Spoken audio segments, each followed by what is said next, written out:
Okay, what's up? What's up? What's up, Mo City Radio? We have Dr. Gary in the building, and I mean, you look fabulous in your pink. Thank You're gorgeous. you. Thank you And so much. those class rings, let me see them again.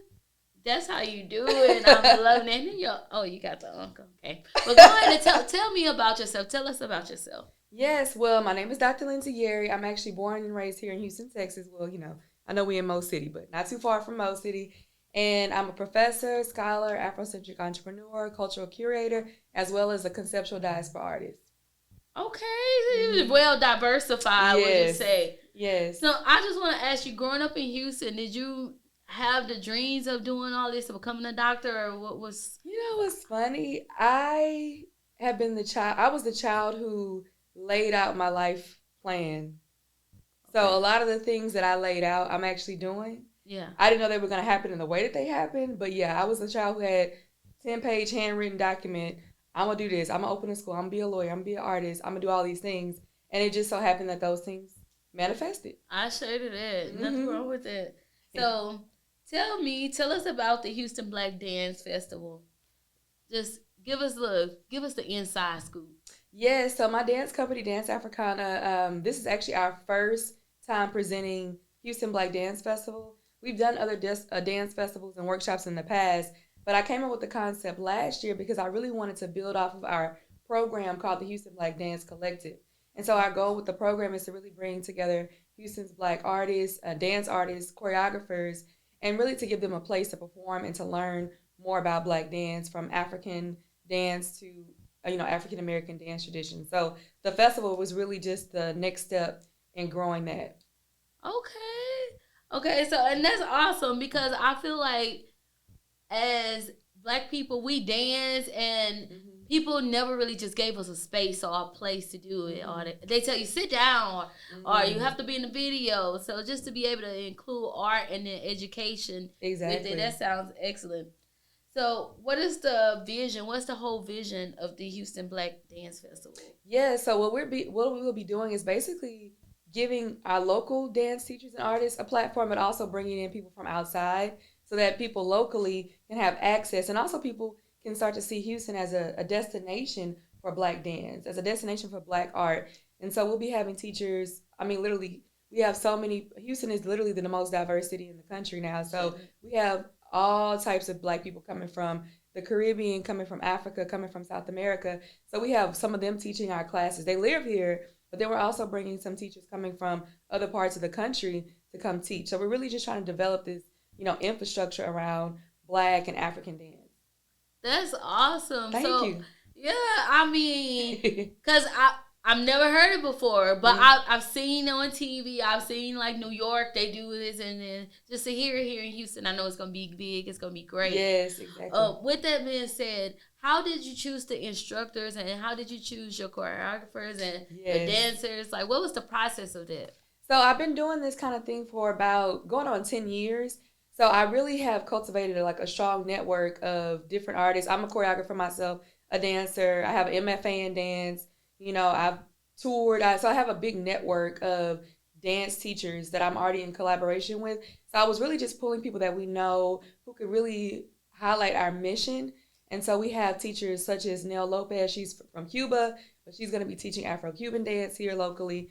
We have a lady named Carla Blanco de Landry, and she's going to be teaching Afro-Venezuelan dance. She's a Black Venezuelan from South America. We also have a Senegalese teacher coming straight from Senegal. He just moved here last year. So we really have this strong network of dancers that we're going to be bringing, really just to showcase, first of all, the diversity of being Black. Right. Everybody Black doesn't speak English. Everybody Black is not from the United States. We live globally. We're around the world.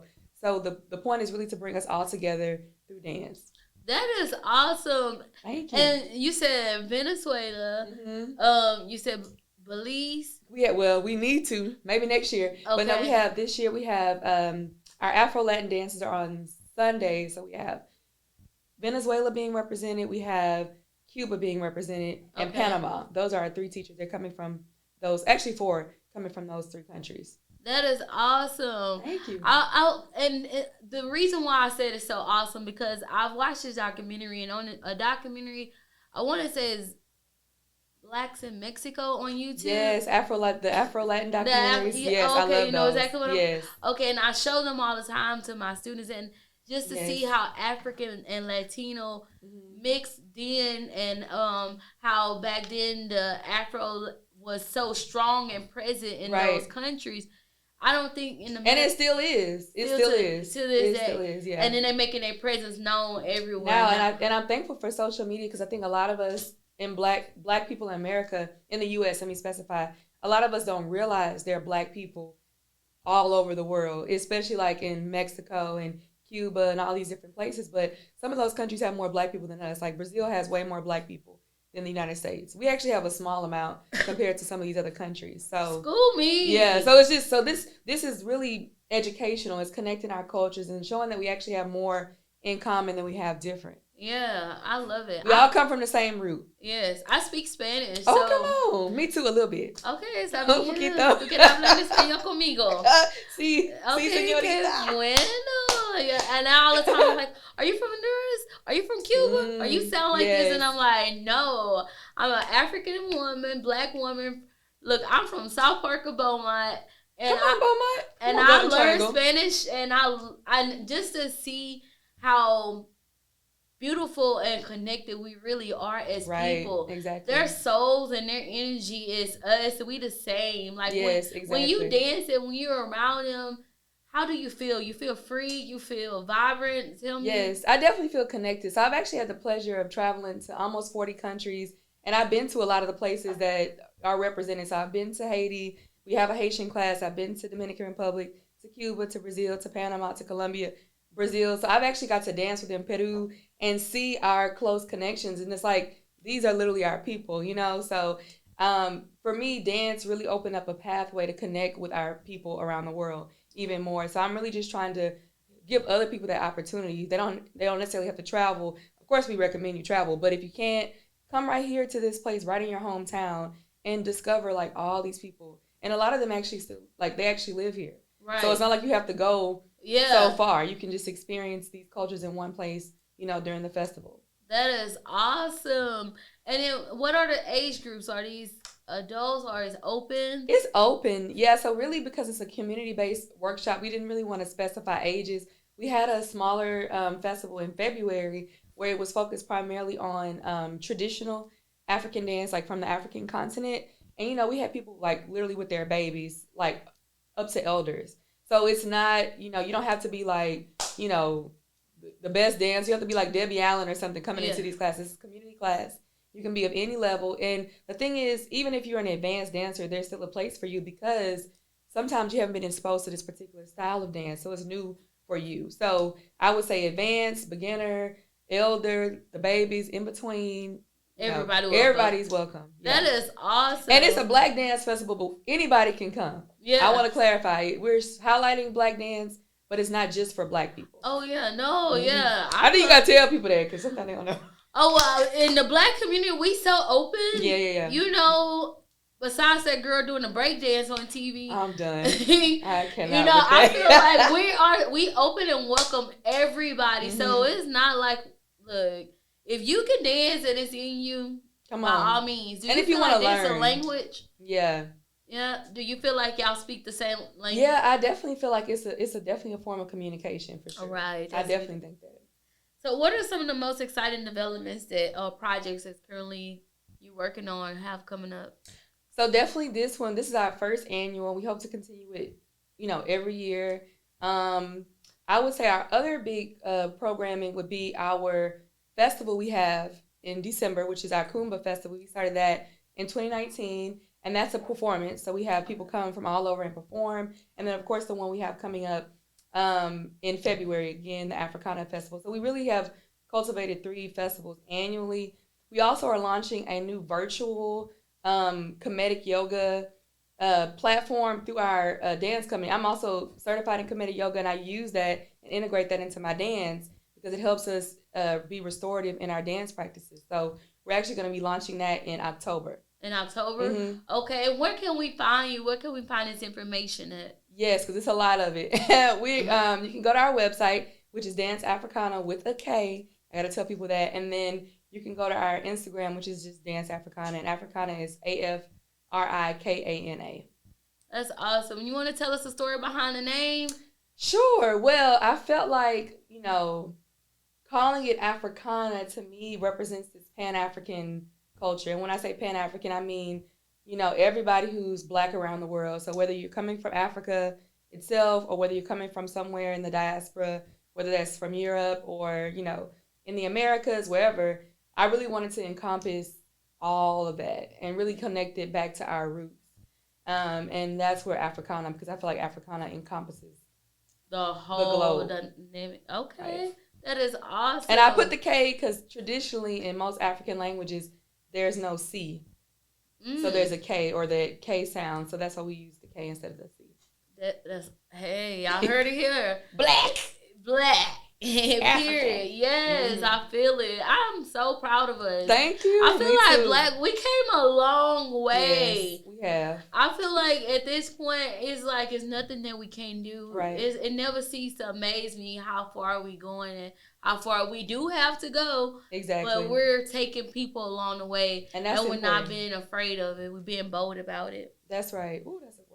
Yeah, so let me ask you this. What's next for the Houston Dance Festival? I know you say you could see it being annually. Right. And you want it to be every year, but what's the ultimate goal of the Black Houston Dance Festival? So our goal really is to make it larger. And so since it's our first year, we hoping we have a great turnout, but we really want to add more classes, more days. Right now it's a 3-day festival. If we can extend it to be a full week, that would be awesome, where we can bring in people coming from all over the world. Because right now we're bringing in people who live currently here in Houston and other parts of the country. But if we can bring people directly from various countries, that would be ideal. And of course, our performance is really a platform for all people who want to showcase what they're doing. So if we can have multiple performances during the festival, that would be even better.